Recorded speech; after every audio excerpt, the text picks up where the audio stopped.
उनका नाम डॉक्टर डीमार्टिनी है और ये एक हैरत अंगेज डॉक्टर है। इनकी कहानी सुनना, दुनिया भर का सफर करते हैं, जहाज पे अपनी जिंदगी गुजारते हैं, एक शिप पे। How do we work with the psychology? How do we work with the physiology? And the mind-body was very intriguing to me since 1970s.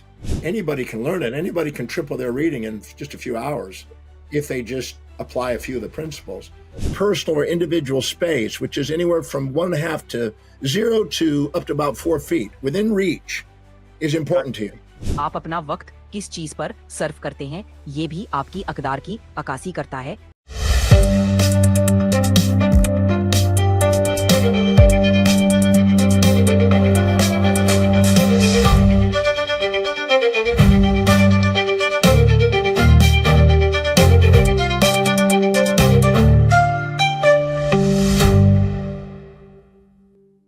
Hello और अस्सलाम वालेकुम। मेरा नाम डॉक्टर आमिर खान है और मैं आपकी खिदमत में रानी चैट जीपीटी के साथ आपकी खिदमत में हाजिर हूँ। रानी जी, अस्सलामुअलैकुम। मैं रानी चैट जीपीटी और हम आपकी खिदमत में हाजिर हैं सेहत का धमाका विद रानी चैट जीपीटी और डॉक्टर खान के साथ। हम आपको दुनिया भर की अपडेटेड रिसर्च, यूनिवर्सिटी पेपर्स और लेटेस्ट गूगल इंफॉर्मेशन फराहम करेंगे। डॉक्टर खान सवाल जवाब करेंगे और उनका बैकग्राउंड ये है MSc orthopaedics university college London से, एफआरसीएस आयरलैंड से और वो बोर्ड सर्टिफाइड है internal medicine, critical care medicine, pulmonary medicine और स्लीप मेडिसिन में। दुनिया में जहाँ हमारे अकायद और तवक्कुआत दूसरों से मुस्तआर ले गए, वहाँ चंद नायाब लोग हैं जो हमें मकसद और हकीकत की तरफ वापस रहनुमाई देते हैं। अपने बुलंद तरीन अकदाम के साथ हम आहंग हैं, बेमिसाल वजाहत, लचक और तकमील को खोलता है। सच्ची तब्दीली अंदर से शुरू होती है। इंसान रवैये को समझकर, ना कि तौसीक की तलाश में, ये कामयाबी के पीछे भागने का मामला नहीं है, बल्कि इस बात का है कि आप जो हकीकतन हैं इसके साथ हम आहंग बनना है। आज हम इस ज़हनियत पर बात करेंगे जो हमें ज़िंदगी को डिज़ाइन के मुताबिक जीने की ताकत देती है, ना कि इत्तेफाक के मुताबिक। इंसान सारी ज़िंदगी इस चीज़ में गुजार देता है कि उसकी ज़िंदगी का क्या पर्पस है। पर्पस ढूंढने के लिए कभी तो हमारे पास वक़्त ही नहीं मिलता, और कभी वक़्त मिलता है तो बहुत देर हो चुकी होती है। जो हमारे गेस्ट आने वाले हैं उनका नाम डॉक्टर डीमार्टिनी है और ये एक हैरत अंगेज डॉक्टर है। इनकी कहानी सुनना, ये अब आप उनकी ज़ुबान सुनेंगे। ये किस तरफ आपको कोचिंग करते हैं, दुनिया भर का सफ़र करते हैं, जहाज पे अपनी ज़िंदगी गुजारते हैं, एक शिप पे, और हर दुनिया के ममालिक 300 से ज़्यादा, और हर रोज़ दूसरे रोज़ लेक्चर देते हैं क्योंकि उनका ये पैशन है। बहुत जबरदस्त, ये वाकई इंस्पायरिंग बात है। इनका तजर्बा और जज्बा सुनने वालों के लिए बहुत मुफीद होगा। सो रानी, हमें डॉक्टर डीमार्टिनी के बारे में थोड़ा सा उनका तारुफ करवाएं सबसे पहले। डॉक्टर जॉन डीमार्टिनी एक मशहूर इंसानी रवैये के माहिर, मुसन्निफ और स्पीकर हैं। उन्होंने 40 से जायद किताबें लिखी हैं और दुनिया भर में लेक्चर्स देते हैं। इनका काम लोगों को अपनी जिंदगी का मकसद समझने और अपनी अकदार के मुताबिक जीने की तरगीब देना है। वो अपने तजर्बात और तहकीक से लोगों को मुतासिर करते हैं। आइए सबसे पहले उनके पहले सवाल का जवाब सुनते हैं कि उन्होंने क्या बताया हमें कि उनको किस चीज़ ने इंस्पायर किया, वो किस तरह से इस सफ़र पे रवाना हुए और आज उनका स्टेटस क्या है। So there's a lot of places we can start from, but let's start with what inspired you to go on this journey and embrace being a chiropractor, an author, educator, speaker, and of course, a human behavioral specialist. What drove your passion and why have you ended up where you are today? I was born with learning disabilities and an arm and leg deformity and a speech impediment. I was told in first grade that I would never be able to read or write or communicate effectively, probably not go very far, amount to much. I only made it through school with the help of the smartest kids by asking questions. I left school at 13 and left home and lived on the streets. In those days, it was the 60s, and so it was not uncommon to want to go and expand your consciousness through natural means. I became also a surfer, and I hitchhiked to California and down to Mexico and eventually moved when I was 15 to Hawaii. I became a big wave rider, got in some surf movies and surf magazines, and nearly died at 17. In the recovery of that, I was led to a health food store to get proper nutrition and to a yoga class to recover from the problems I was having with my neuromuscular problem. There I met a gentleman who spoke as a guest speaker who inspired me in 1 hour one night to believe that maybe I could overcome my learning problems and someday become intelligent and learn how to read and speak properly. So the night that I met him, I had a very inspiring experience, a vision, you might say, an epiphany that was so profound that has been basically carrying me for 52 years.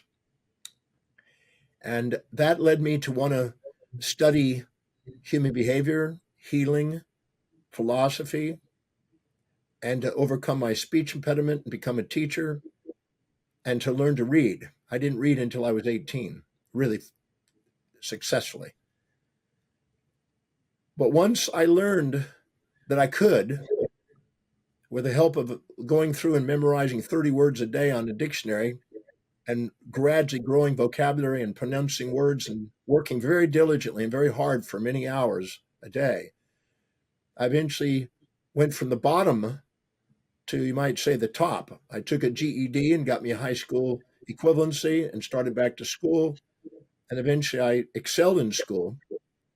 But I wanted to be involved in healing, but I really didn't think that there was a natural excess of organs or deficiency of drugs. I thought that there was a natural ability to heal. So I wanted to know, how do we awaken the natural healer within?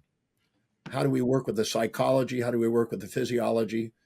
And the mind-body was very intriguing to me since 1970s. So that led me to eventually going on to chiropractic college, graduating, opened up a clinic. And in 18 months, I started from a little office with myself. 18 months later, I had 5 doctors and 12 staff members in a 5,000 square foot office. And people wanted to know, how in the heck did you do that? And I was reading everything I could on anything to do with achievement and personal development and business development.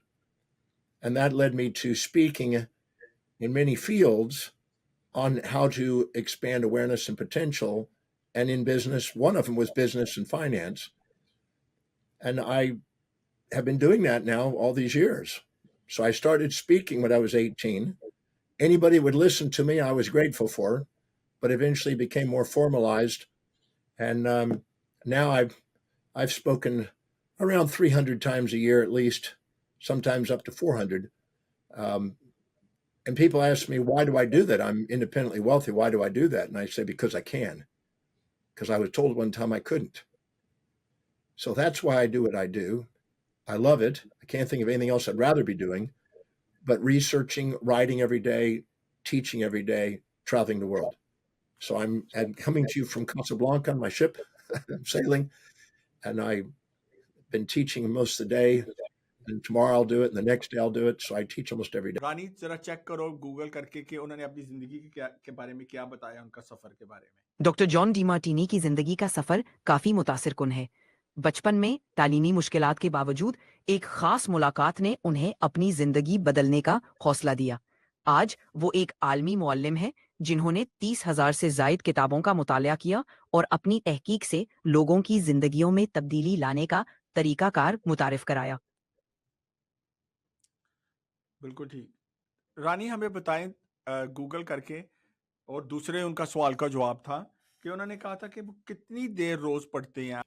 Yes. I want to ask a relevant sort of question to this. You mentioned just about learning. How much time on a daily basis, roughly, do you spend on acquiring more knowledge, especially since knowledge evolves a lot and there is a lot of things you want to update? Give us an idea. What's your methodology for your personal growth? I know you're going to give us. We're going to go into how we can enlighten other people. But what about, first of all, John himself? How does he teach himself, and how much time does he spend? When I first discovered uh, words in a dictionary, I, I spent 20 hours a day on it, and I don't think I've probably ever gone a day without at least 3 hours. But I'm reading every day. I'm a polymath, so I've read over 31,000 books now, and I read every day. I've probably read about 40 or 50 articles today in the fields of neurology. So anytime I can feed my mind, I feel that that's my responsibility as a teacher, to educate myself and be at the cutting edge as best I can in what I'm my specialty. And so I read every single day. I don't let a day go by without reading. And even if I'm flying, I'll have articles, or I'll have online, or I'll have something I'm reading. So I learned to speed read later, not when I first started, but I gradually developed that. And so I would read a minimum of 4 to 7 books a day, and on weekends sometimes up to 18 to 20 of them on average. So I was devouring books every single day, trying to catch up with all the other smart kids. Because once you learn you can read, you certainly want to. I did. So I've been devouring everything. I set out to try to build a foundation of knowledge on the most universal principles I could get my hands on. So I basically went and took a list of every ology known, and I made a goal to read at least 100 books in every ology known. And so every discipline, I've tried to do that just so I have a broader knowledge, so I can see things laterally. And so I would be classified as a polymath in that respect.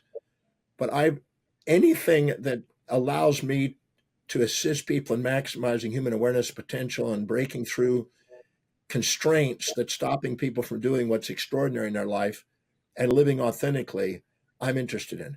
And that could go into the neurochemistry, it could go into chemistry, go into physics, it could go into psychology, philosophy. I don't care where it leads, theology, anywhere where it might give me a आपने एक तो सवाल का जवाब उन्होंने देखा, हमने सुना कि उन्होंने खुद बताया कि मैं तकरीबन 31,000 से ज्यादा किताबें और 50 रोज आर्टिकल जो है ना मैं रीड करता हूँ। इसके अलावा बताएं रानी, वो अपना नॉलेज कहाँ से एक्वायर करते हैं, जरा गूगल करके हमें साथ या रिसर्च करके बताएं। डॉक्टर जॉन डीमार्टिनी अपने इल्म के लिए मुख्तलिफ ज़राए इस्तेमाल करते हैं, जिनमें किताबें, तहकीकी मकाले और दुनिया भर में लोगों से मिलने वाले तजर्बात शामिल हैं। वो रोज़ाना कई घंटे मुतालिया करते हैं और अपने तजर्बात से मुसलसल सीखते रहते हैं।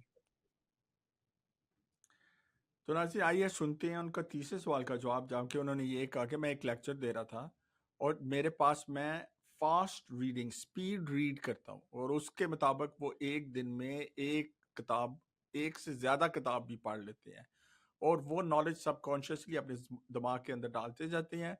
और उन्होंने ये नोट किया है कि जब कहीं पे भी सबकॉन्शियसली उनको वो नॉलेज की ज़रूरत पड़ती है, तो वो उसको रिट्रीव कर सकते हैं, और उनके मेमोरी यानी कि कैंपस में वो नॉलेज जमा होता जाता है। तो उस नॉलेज से वो उन्होंने अपने मेथड, जिसका नाम डीमार्टिनी मेथड है, उसको इस्तेमाल करते हुए उसको यूज़ करते हैं। तो उससे क्या करते हैं, उन्होंने बताया अपने तीसरे चौथे सवाल में कि वो फास्टर लर्निंग और अपनी फास्टर लर्निंग और ह्यूमन कैपेसिटी को मैक्सिमाइज करते हैं। तो रानी, हमें जरा उनके सवाल का जवाब सुनते हैं, फिर आप हमें बताना कि उन्होंने कैसे इसको मैक्सिमाइज किया है। Tell us, what technique do you use for yourself when you are speed reading? Is that just audibles? Is that visualization? Or is that literally just reading the book and taking notes? And a follow-up question would be, you're reading a lot. Are you keeping your notes there as you're going along? And do you get time to get back to the notes because you're reading so much? I've had different phases. As I learned to speed read, see, a very small percentage of information that we pick up in our senses goes into the conscious awareness.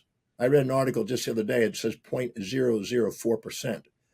I don't know what's real, but that's what the article said. Most of it goes into the unconscious. But I was doing a presentation to a group of dentists. I was speaking for the Dental Association on TMJ because I also studied dentistry and other fields. And I realized I was asked a question by a person in the audience, and out of the blue, a photographic image of a particular text that I'd read that I was not conscious that I had read. I was conscious I'd read it, but I wasn't conscious of the information. Came to the surface. And I realized that when somebody asks me a question that's pertinent, that's aligned with the value that I have, the pulvinar nucleus and the interlaminar nucleus and the thalamus will filter that up into the conscious awareness for me to have. And so then once I realized that if I limit what I'm reading to the conscious awareness, I'll think, well, I didn't get it. I didn't remember it all. But when I realize I can just speed read and just allow it to go in, and then when I link whatever I'm talking to with something pertinent, important and high in my values, or to a question somebody proposes, I have access to it. So I realized then that I didn't need to limit myself to the conscious reading. I could go right in with the unconscious also.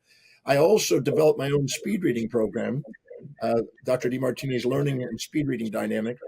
And it uses visualizing. It uses a fast finger guiding process or pencil guiding process. It's a number of things that I work together and developed for myself. And I've taught it for decades now, probably 4.5 decades. And anybody can learn it. Anybody can triple their reading in just a few hours if they just apply a few of the principles. So I'm a firm believer that when something's really high in your value, something deeply meaningful, something that's truly inspiring and something that's fulfilling, your reticular activating system will keep you awake, and you won't want to stop. You'll just keep wanting to engage in reading it. But if it's not, and it's not connected to your values, you'll shut down and you'll fall asleep and not retain it. So you can access it. If you link whatever you're reading to whatever you value most, you can increase accessibility. You will absorb it, you'll assimilate it, you'll apply it, you'll retain it, you'll use it. I also learned that the faster I give that information out, the more I retain it. So I used to get up early in the morning and speed read a bunch of books. And then in the evening, I used to present whatever I read that morning. If I presented that information right away that day while it was fresh, I retained the information and developed more autographic, photographic memory. And so the episodic memories and other forms of memories that our hippocampus and other regions have are easily accessible if we link things to what we value most and have a purpose behind it.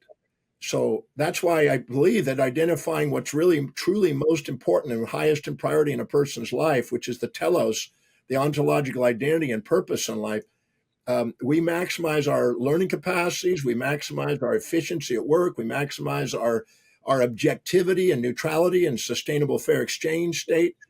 We're maximizing our potential when we do that.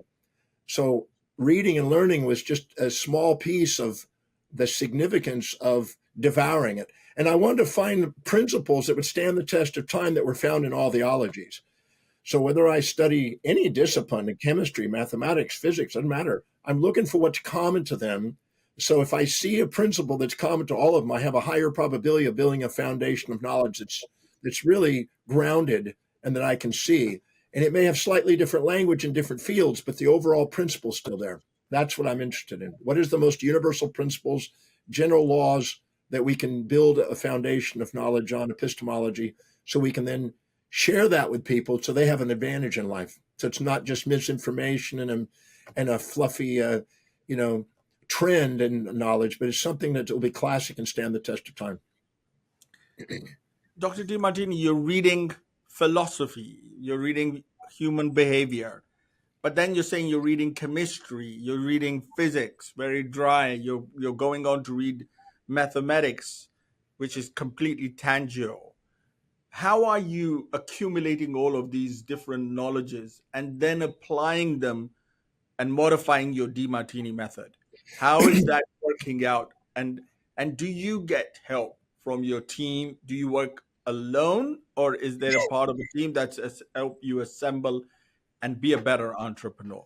Every time I meet somebody who's exceptionally known in their field, Freeman Dyson, who I interacted with at Institute of Advanced Studies at Princeton in astrophysics and biology, Leakey in anthropology, while he was around, I asked them to, anytime that they find something that's cutting edge, please send it to me. So I had, on average, around 19, at least 19 or more references coming in on a daily basis from various leaders, just so I can have a fresh insight coming in. But in my own case, I don't see them as separate. I don't see any of these disciplines separate.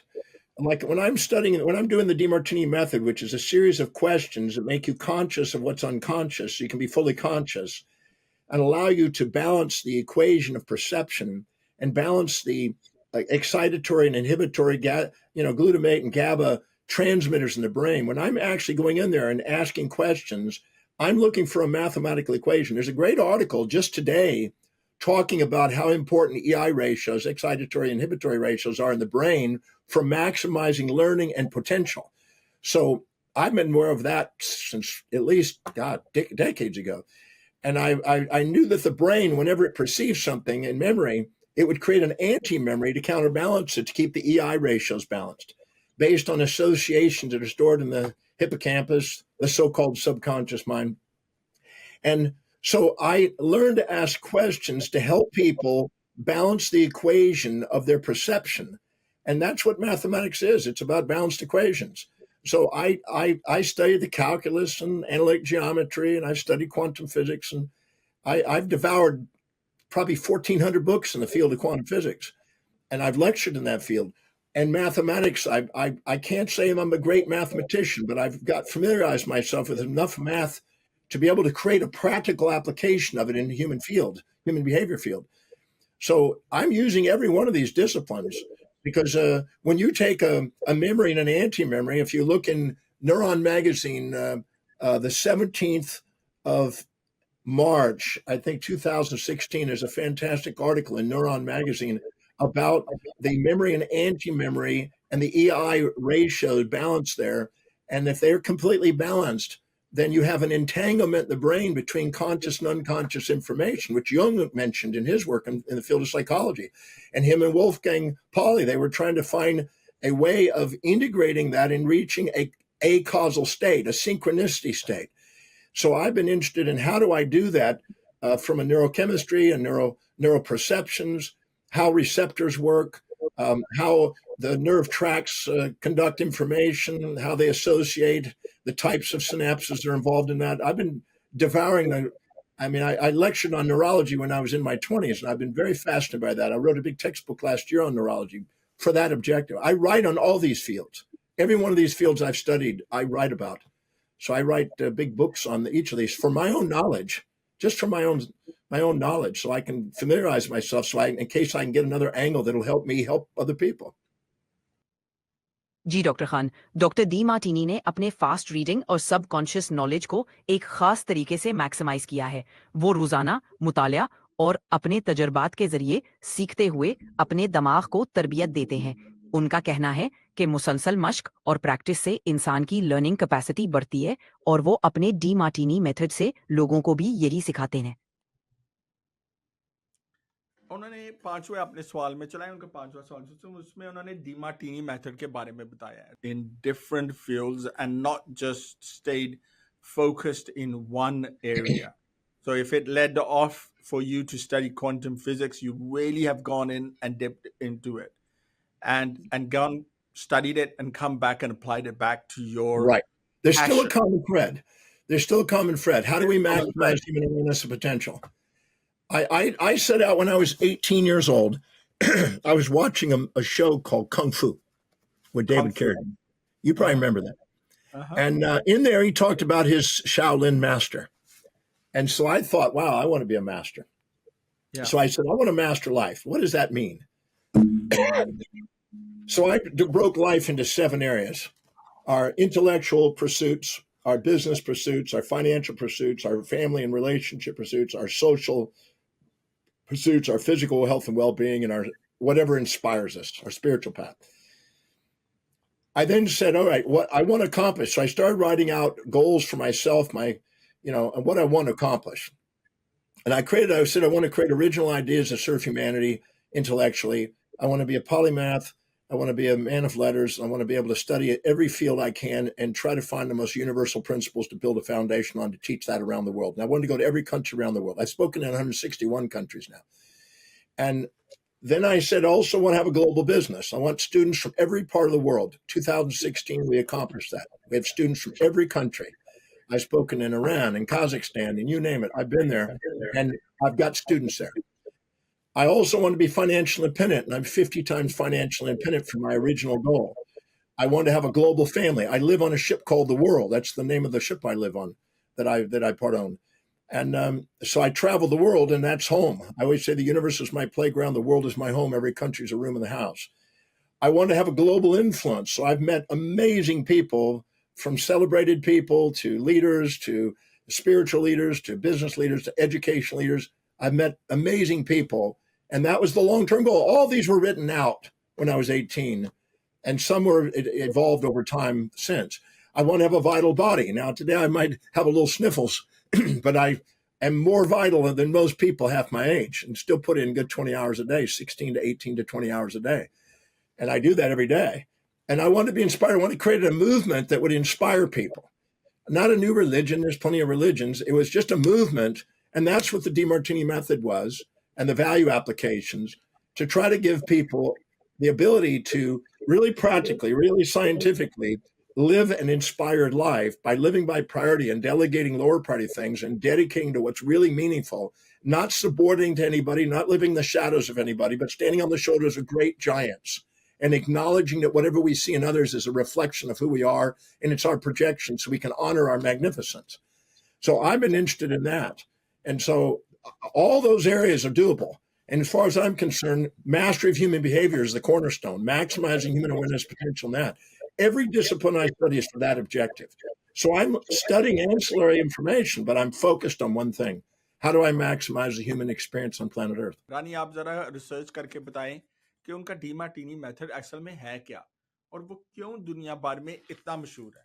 वो हर celebrity दुनिया में, हाँ वो athlete हैं, हाँ वो सियासतदान हैं, हाँ वो डॉक्टर हैं, हाँ वो इंजीनियर हैं, हाँ वो न्यूरो फिजिसिस्ट और साइंटिस्ट हैं, वो उनके मेथडोलॉजी को अपनाते हैं और उससे मुस्तफीद होते हैं। तो हमें रानी बताएं, सबसे पहले बताएं रिसर्च करके कि उन्होंने किस किस को इंटरव्यू किया है और किस किस को टीच किया है। डॉक्टर जॉन डीमार्टिनी का डीमार्टिनी मेथड एक साइंसी तरीका है जो जज्बाती तवाजुन और जाती तरक्की के लिए इस्तेमाल होता है। इस मेथड से लोग अपनी मनफी जज्बाती हालतों को मुतावाजन करके मुस्बत तब्दीलियां ला सकते हैं। उनके क्लाइंट्स में मारूफ कंपनीज जैसे यूरोप कार, मैसराटी / फरारी, IBM और दीगर शामिल हैं।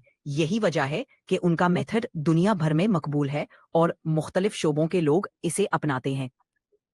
How would you tell a person who just is entering into this field and you want to say, hey, we want to maximize your potential, human potential, where would one start from? The first thing I would do, your life demonstrates what you value. Every perception, decision, and action you take is value driven. My highest value is teaching, so my life demonstrates it. My second highest value is researching and writing. My life demonstrates. A third is travel. My life demonstrates that. So your life demonstrates your values. So many years ago, 46 plus years ago, I asked myself a question at age 23. That's 47 years now. What is it? Why do some people walk their talk? Some people limp their life. Why do some people do what they say and others don't? I want to know why. And I found out, and it led me to the study by Hartman on axiology, which is a study of value and worth. And I realized that the human values that we have, not the ones that we ought to, as David Hume describes. David Hume said that there's is and there's ought, what we ought to be doing versus what we are doing. I'm not interested in what we ought to be doing. I'm not interested in conformity and fitting in tradition, convention, and mores of people on the outside. I'm interested in the calling from within. As Ernest Becker in his Denial of Death describes, I'm interested in finding the individual hero within. And that comes from identifying what you truly value most. And I worked and developed a method. It's on my website. It's free. It's private. Anybody can go there, drdemartini.com, and they can take 30 minutes of their time and go through 13 very profound questions to make you look at what is your life demonstrating is most important. Because if you ask people, how many want to be financially independent? They'll all put their hands up. And you ask, how many of you are? They'll all put their hands down. So what they say they want and what they're actually living are two different things. So I'm interested in finding out what's truly an intrinsic value, not extrinsic, not injected values, not derivative values from outer sources, but what exactly is it that they spontaneously do? In the medial prefrontal cortex of the forebrain, there are spontaneous action potentials that occur that are not evoked from sensory stimuli. These go off spontaneously the moment you're authentic and you are inspired to act. Nobody has to motivate you to do it. A kid that has a high value on video games doesn't need to be motivated to do the games. But he may need to be motivated extrinsically to do his homework, his chores, and clean his room. So anytime you're doing something that's inspired, that's intrinsic, you're going to go farther in life, achieve more, and have more fulfillment than you're trying to do something extrinsic. Right. So living by duty is extrinsic. You said that at the beginning. And living by design is intrinsic. So identifying what the values are is the first step, in my opinion, to help you maximize human awareness potential. And then start to structure your life accordingly by dedicating to what's highest in priority, the actions that fulfill it, and by delegating things that are lower. Because anytime you do things that are lower in your values, you devalue yourself and you end up creating chaos and entropy and disorder. And you create your blood glucose and oxygen goes into the amygdala, which is basically a survival response from avoiding pain and seeking pleasure. And I always say that your addictive, compulsive, and immediate gratifying addictive behaviors are compensations for unfulfilled highest values. So that's the first starting point. And that's why if they go on the website, it's free, it's private, and it's a magnificent starting point for people to get clear about what it is their life demonstrates important. Not what they wish it would be, not what they think it ought to be or should be, not what they wish it would be and hope it will be. What does their life demonstrate?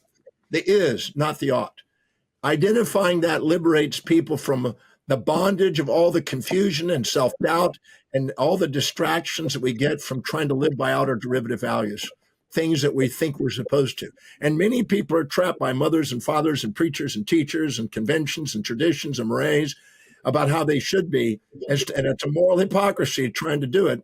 And it's about liberating themselves so they can be an unborrowed visionary and do something and make a difference. You can't make a difference fitting in. You make a difference standing out. And the रानी हमें also बताएं कि उन्होंने अपने डीमार्टिनी method में IE ratio यानी के बारे में बताया है, उसको जरा रिसर्च करके बारे में बताया कि वो उसका क्या मतलब है और एंटी मेमोरी का क्या मतलब है। डॉक्टर जॉन डीमार्टिनी के IE रेशियो में I का मतलब इंफॉर्मेशन और E का मतलब एक्सपीरियंस है। उनका मानना है कि दिमाग में यादें और एंटी मेमोरी यानी मनफी तजर्बात के मुतजाद पहलू भी मौजूद होते हैं। ये तवाजुन, जज्बाती तवाजुन और खुद आगाही के लिए जरूरी है। उन्होंने उनका बारे में जरा उनकी रिसर्च के बारे में बताएं कि उन्होंने साइंटिफिकली हिप्पोकैम्पस और अदर थैलेमस में क्या रिसर्च की और क्या बताया है। डॉक्टर जॉन डीमार्टिनी ने दिमाग के थैलेमस और हिपोकैम्पस के किरदार पर रोशनी डाली है।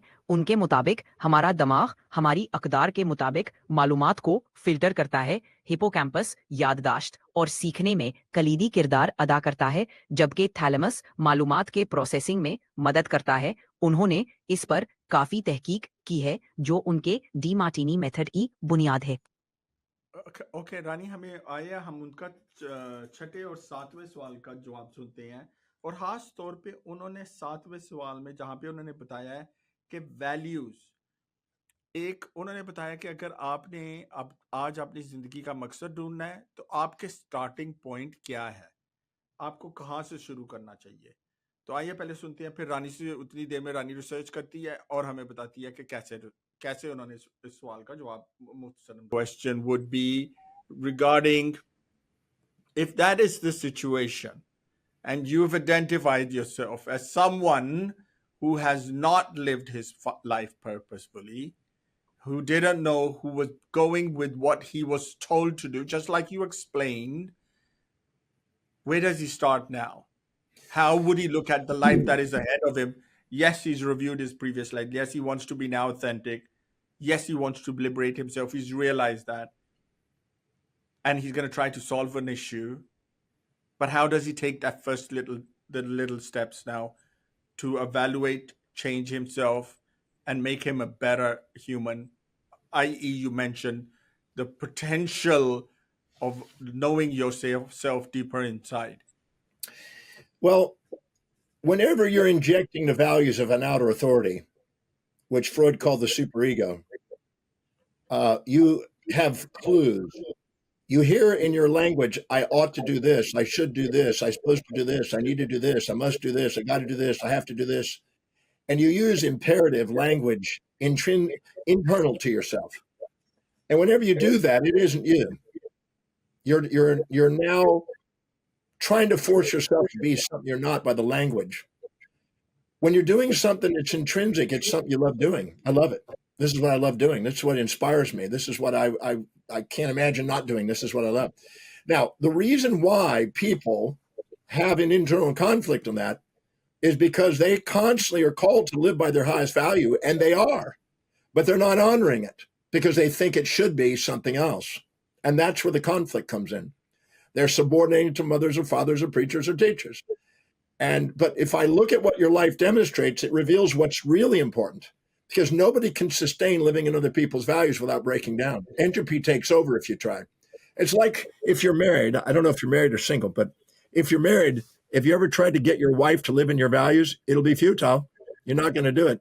You might get a few things that might be modified, and she might try to get a few things out of you, but you're going to live in your values. She's going to live in hers. Now, if you try to live in somebody else's values and you think you should, you're going to be judging yourself and beating yourself up and thinking, well, I should be doing this, but I keep doing this. What you keep doing is what your life's demonstrated. So unconsciously, you have a higher value on that, but you aren't able to honor it and look at it honestly. That's why I'd ask people to go to the value determination process and take a look at what it is, because it's eye-opening. Because many people say, I'd really want to be financially independent, but no matter what they do, they keep buying consumables that depreciate in value and they never get ahead. Or they end up not really being dedicated to growing and serving people to generate more income. And they're not really focused on directly or indirectly managing companies and using efficiency and effectiveness to maximize profits. So what they say they want and what their life demonstrates, I'm not interested in what they say, I'm interested in what their life demonstrates. Because that's where the values are. But people compare themselves to others. And this is probably the comparison, the law of contrast, as Wilhelm Wundt said, is probably the most undermining principle that we face. Because as long as we put people on pedestals and minimize ourselves in turn and inject their values, we're going to have derivative values that are going to cause us this internal conflict and unclarity and cloud the clarity of our own mission and our own purpose. Our purpose and mission is always an expression of our highest value. Our ontological identity is an expression of our highest value. Our epistemological area of expertise, an area where we're going to excel, is in our highest value. And when we live by our highest value, the blood glucose and oxygen goes into the forebrain, which Scientific American in September-October edition of 2022 says is the seat of the self. It's the self-governing center. It governs the vicissitudes and volatilities and valencies of the amygdala. And so identifying what that highest priority is absolutely the most significant things. And then giving yourself permission to live by it. And knowing you're going to be ridiculed, violently opposed, until you become self-evident as a self-actualized person, living truly a way that makes a difference. But most people are afraid. They're because of the way human beings were raised over the thousands of years. If we went into exile, when we started having more and more social structure and more division of labor, people depend on other people. So the generalist was gone, and now the specialist emerged. So we depend on all these other people for our lives. And so the fear of rejection from people trap us in trying to fit into what other people project. But nobody's getting up in the morning and dedicating their life to your fulfillment.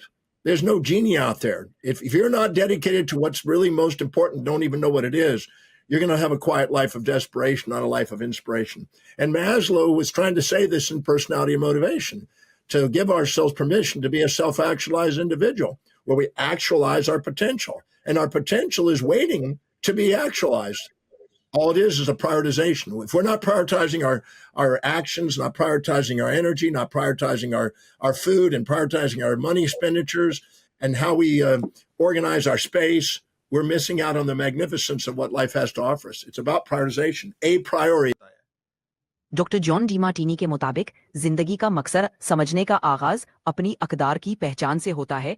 उनका कहना है कि जो चीजें आपको सबसे ज्यादा मुतासिर करती हैं वही आपकी असल अकदार होती हैं। इन्हीं को जानकर आप अपने मकसद की तरफ कदम बढ़ा सकते हैं।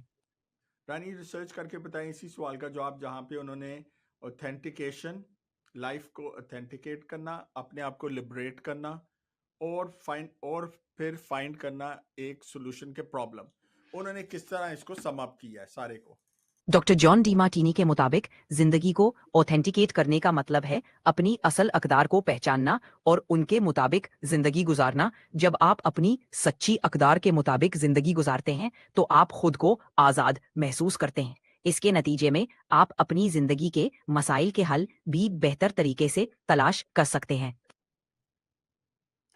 ओके, चलाएं आखिरी सवाल का जवाब। उन्होंने वैल्यूज का क्या मतलब बताया है, तो जरा रिसर्च करके बताएं कि उन्होंने स्पेस, टाइम और एनर्जी के अलावा मनी, ये 4 चीजों को कैसे आपस में टाई इन किया और अलग-अलग सब चीजों की मिसाल दें।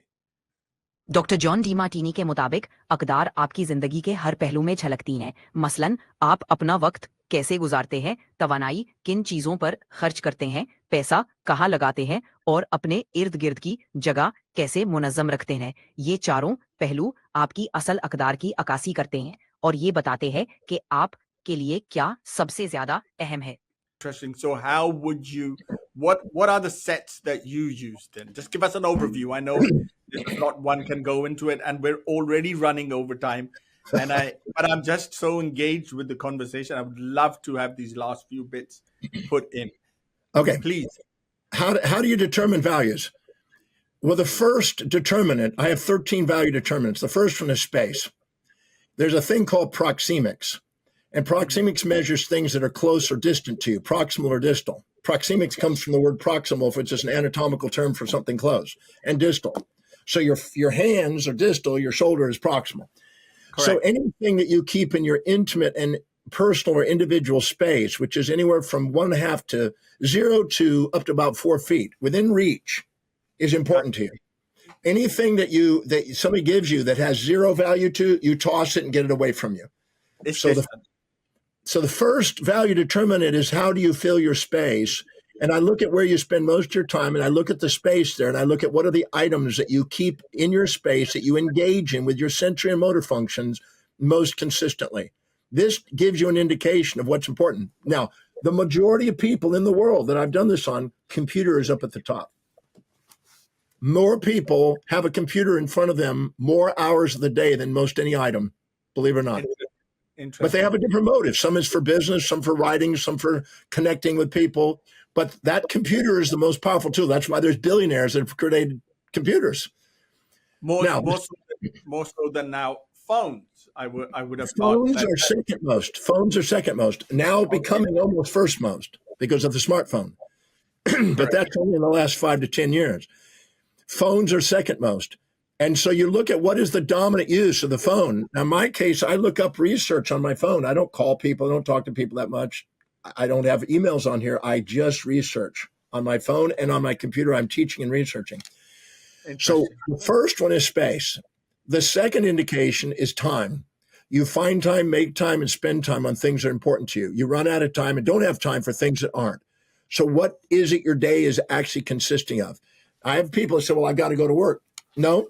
You don't got to go to work. You're going there because it's unconsciously giving you financial security. There's a motive for it. We need to find out why you're there in that many hours a day. Because you may not have come up with an entrepreneurial, more efficient way of getting the money, so you're using that tool to get what you want financially. So we look at time. The third one is energy. When you're doing something high in your value, your energy goes up. Your mitochondria are activated. And if you're doing something that's low in your values, your mitochondria shut down. They're literally, your energy levels go up when you're doing something high in your values. That's why you can read a book, and if it's engaging, you don't want to go to bed. But if you're reading a book and it's not engaging, you can't even stay awake. Your reticular activating system and your thalamus, the pulvinar nucleus, filtering things out and doing that to make sure you're prioritizing things that are really important to your life. It's not a symptom, it's a guide. Okay. The fourth one is money. You find money, make money, spend money, get money for things that are important to you, but you run out of money and don't want to spend money on things that aren't. So I look at how you spend your money. The hierarchy of your values dictates your financial destiny. So people that really do have a value in wealth building will put their money into assets that give them passive income. People that have a value in travel will put their money into travel. People into food, they'll put it all in food. Put in their kids, they'll put it in their kids. Their financial destiny is a byproduct of the hierarchy of their values. So I'm looking for the patterns in space, time, energy, and money. I'm looking for the patterns of repeated answers because there's a pattern every time, if they're honest. Then I look at where they're most ordered and organized because whatever is high in your value, you bring order and organization. You're ordered and organized when you put this podcast together. It's organized. You know what you're going to do. You know who you're going to do. You know something about the person. You know what you've got an outline. You got questions. You're organized because it's important to you. But things that aren't important to you, which your wife may have high value on, you'll let her take care of. You know, when you're married, you delegate things that are important to them that are not important to you and let them make those decisions. And you make decisions unimportant to you, but not important to them. So what's interesting is you look at what is really where you're most ordered and organized. Well, knowledge is ordered in my mind. I've got thousands and thousands, got 600,000 pages of writings. So I've got thousands and thousands of pages of writings that's organized. I know where to go. I know where it's on my computer. I know exactly how to access it. I've got it in my brain. So where are you most ordered and organized? That tells you what you value. And there'll be a repetition. There'll be a pattern that keeps showing. The next one is where you're most disciplined, reliable, and focused. Where do you spontaneously act where nobody has to remind you to act? Where are you in theory Y, not theory X, as McGregor said in 1960? Where are you spontaneously engaged? Now, I'm in teaching, I will do it. When people who know me, they'll go, John, where are you teaching today? They don't ask, are you teaching? They'll say, where are you teaching? What are you teaching? Because they know that's what I'm going to be doing. So you're disciplined, reliable, and focused on that. So that's number 6. Number 7, 8, 9 is what are you thinking about? What are you visualizing? And what are you internally dialoguing with yourself about how you would love your life to be that shows evidence of coming true? If there's no evidence, it's not it. If it's not what you'd love to come true, it's not it. But I'm looking at the forebrain and the parietal cortex, right? The frontal and the parietal for the thinking. I'm looking at visual and the occipital. I'm looking for internal dialogue over on the temporal lobes. I'm looking for a congruency and a gestalt in the brain to look for the same pattern. The next one is what do you want to keep bringing conversations to? When you're in dialogue with somebody, when people start talking to you, some will turn you off and go, look, I don't have time for this. But if they talk about something that's engaging, you're engaged and you'll talk all night about it. So what do you keep bringing the conversation to? What is it you want to engage in conversation with people? People come up to you and say, how's your kids? Or how's your business? Or how's your investments? Or how's your physical health? Or how's your golf game? You would pay close attention to what they want to bring the conversation to, and that's what they value. This is helpful for salespeople also. The next one is what is it that inspires them and brings tears of inspiration? What brings a gamma synchronicity, a eureka aha moment in the brain? Because when you're most authentic, you get an autonomic balance and the EI ratios come to balance and you get a synchronicity, a gamma synchronicity. And almost everybody around the world, no matter what country you've been in, knows when they have tear of inspiration, they know to follow it and use it as a guide in their life. Because it is a guide. It's a confirmation of authenticity. So you look at that, and that's when you're most congruent. And it's a sign whatever you're doing is on track with what it is you're inspired by. Then I look at what are the 3 top goals that you have that's most persistent, consistent you've been acting on that you don't ever stop on, that come true.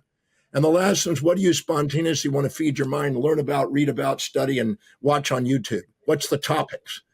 And if you look and you take 13 questions, 3 answers to each question, you get 39 answers in all, and you look at what is the most frequent, second most frequent, third most frequent answers that keep repeating, you'll get a greater idea of what the life demonstrates is valuable to instead of all the superficial idealisms, because people will say peace and harmony and gratitude. And they'll say all these ideals, but that's not what their life demonstrates. I'm not interested in that. I'm interested in what their life is actually demonstrating day to day in their sensory motor functions.